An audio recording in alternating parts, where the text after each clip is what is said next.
ឆ្នាំមុនតាមញ៉ែក្រមុំឆ្នាំនេះខ្ញុំតាមញ៉ែមេម៉ាយឆ្នាំមុនតាមញ៉ែក្រមុំឆ្នាំនេះខ្ញុំតាមញ៉ែមេម៉ាយចាំងថាបាយក៏ឲ្យកោបាយណែអែមេម៉ាយណែមេម៉ាយក៏ស្រីមេម៉ាយតែវាមានទៅថៃដីឡើងថ្មីថ្មីមានកូនប្រើស្រាប់មេម៉ែលើស្អាតខ្លាំងសាច់សចាំងត្រូវបានហើយខ្ញុំយេមេម៉ែលើស្អាតខ្លាំងសាច់សចាំងត្រូវបានហើយខ្ញុំចាំចិត្តលងស្នេហ៍ចំយងតែរងមាមុំអូនគិនយ៉ាងណាថ្ងៃក្រោយចូលដល់មេបាចាទុំចរចាចូលស្ដីអូនចាអូខេបើអូនស្រឡាញ់បងថាមិនខុសទេឆ្លើយមើលថែរូបស្រីមិនឲ្យអូនអត់ឃ្លានទៅស្មាក់បងចុះបងមិនមែនប្រព្រៀនថាបងគឺជាស្ពានលកតំណែងថ្មីកូនអូនទាំងអស់តែកំប្រុសកូនស្រីអូនកុំទៅព្រួយអីវាហៅបងថាប៉ាហៅបងថាប៉ាអូនហៅបងថាប៉ា Hello អាកូនប៉ាមេម៉ាយថាមិនចាញ់ក្រមុំឆ្នាំនេះខ្ញុំចាញ់ស្នេហ៍មេម៉ាយមេម៉ាយថាមិនចាញ់ក្រមុំឆ្នាំនេះខ្ញុំចាញ់ស្នេហ៍មេម៉ាយក្រមុំនាងរៀងប្រកាន់កាយអើមេម៉ាយប្រកាន់ចិត្តបងជានៅកំឡុងស្នេហ៍ពិត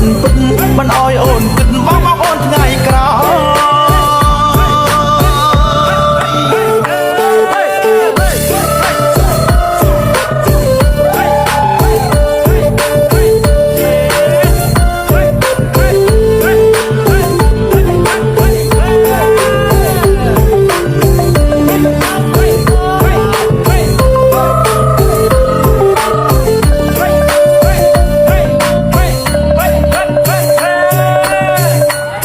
ឆ្នាំមុនតាមញ៉ែក្រមុំឆ្នាំនេះខ្ញុំតាមញ៉ែមេម៉ាយឆ្នាំមុនតាមញ៉ែក្រមុំឆ្នាំនេះខ្ញុំតាមញ៉ែមេម៉ាយចាំងថាបាយក៏ឲ្យកោបាយណែអែមេម៉ាយណែមេម៉ាយក៏ស្រីមេម៉ាយតែវាមានទៅថៃដីឡើងថ្មីមានកូនប្រើស្រាប់មេម៉ាយលើស្អាតខ្លាំងសាច់សចាំងត្រូវបានហើយខ្ញុំយេមេម៉ាយស្អាតខ្លាំងសាច់សចាំងត្រូវបានហើយខ្ញុំចាំចិត្តលងស្នេហ៍ចំយងតែរងវាមុំអូនគិនយ៉ាងណាថ្ងៃក្រោយចូលដល់មេបាចាទុំចរចាចូលស្ដីអូនអូ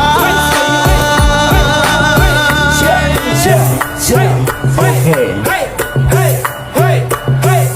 បើអូនស្រឡាញ់បងថាមិនខុសទេឆ្លើយមើលថែរូបស្រីមិនឲ្យអូនអត់ឃ្លានទៅស្មាក់បងចុះបងមិនមែនប្រព្រៀនថាបងគឺជាស្ពានលកតំណែងថ្មីកូនអូនទាំងអស់តែកំប្រុសកូនស្រីអូនកុំទៅព្រួយអីវាហៅបងថាប៉ា